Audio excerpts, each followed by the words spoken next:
Well, what we have here is the 2025 Ford Explorer, and a lot has changed. Although, if you look at the exterior design, you think, maybe the stylist took the year off, because the exterior is nothing to write home about. We'll get into that a little bit more later, but I do want to talk about some key pieces here. The engine choices. I like the engine choices, although it's all gasoline. Ford has killed the hybrid version.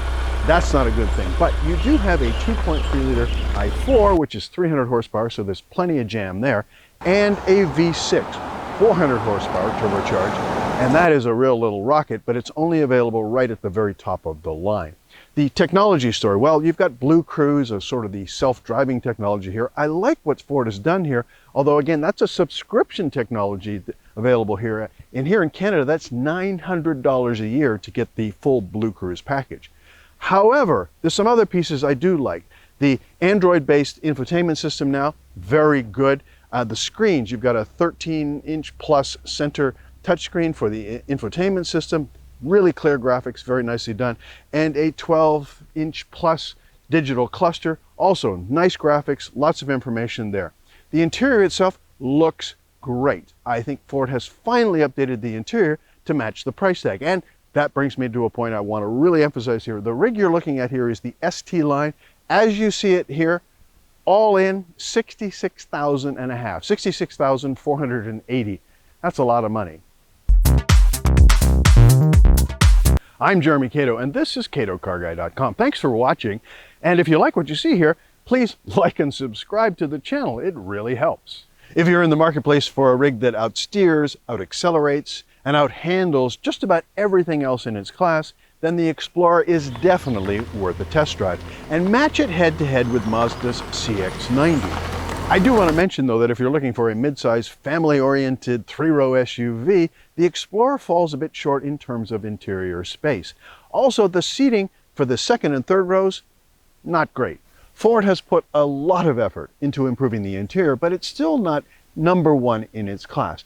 Good, not brilliant. And so when I look at here, some of the textured materials, the stitching here, it's very nice. And certainly the driving position, the comfort of the steering wheel in your hand, I like all that. The visibility of the various digital readouts, the cluster and the infotainment system, exceptional. And the Google operating system, the Android operating system, is a real, well, I guess Ford gave up on the old Microsoft approach, which was never ideal, and chose Google Android to really make this a good situation. And that, of course, means that you've got hands-free Apple CarPlay and Android Auto, which is not always the case.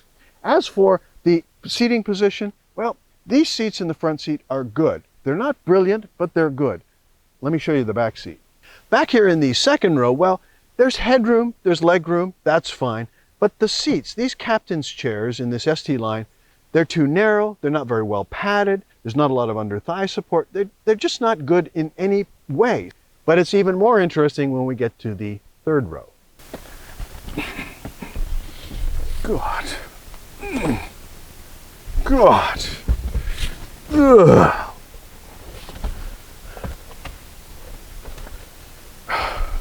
The third row here, I mean, this is just flat out terrible. Look at where my knees are. My knees are about chest height, so I'm not going to be comfortable because I'm sitting on my tailbone. And if I were to pull these seats back, I have got the two captain's chairs pushed forward, I would be squished up in here like a sardine in a can. I don't know what Ford was thinking here. These are just terrible seats. This cargo area is a bit on the small side, and so that's not ideal, especially with the third rows up. You can't get much back here at all. But here's what I do like. Underneath this floor, a very nifty cargo storage space. It's very handy for tucking away odds and ends that you don't want to be exposed to people walking by who might be tempted to break into the vehicle. So this is a very cool feature. I've been thoroughly entertained by the dynamic qualities here. This rig takes a corner very nicely. It holds a line, it stays flat, the steering is true. All of that stuff is terrific. And in the city, it's quite a nice rig to drive as well, except for one thing. The stop-start feature is a little bit slow to start the engine back up again when the light goes from red to green. Ford needs to tighten up the software there. And the BlueCruise hands-free driving technology is well done. It's not too intrusive, it's pretty reliable, and it's very easy to operate. except of course it's 900 bucks a year. Good for Ford, maybe not so good for you and me. And fuel economy is perfectly adequate for a gasoline-only SUV of this size and capabilities, but honestly, in this day and age with pump prices so volatile, I want a hybrid, and I'm very disappointed that Ford has killed the hybrid version. If you want a hybrid version, well, it certainly starts with the Toyota Highlander, but there are other options out there as well. Full marks to Ford for creating best-in-class handling, and that's a big piece of the puzzle when you're shopping for a 60,000 plus three-row SUV.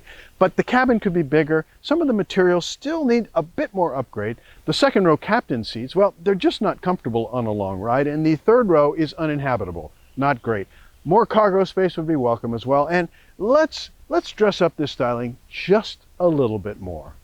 Thanks for watching. I'm Jeremy Cato, and this is CatoCarGuy.com. We'll see you next time.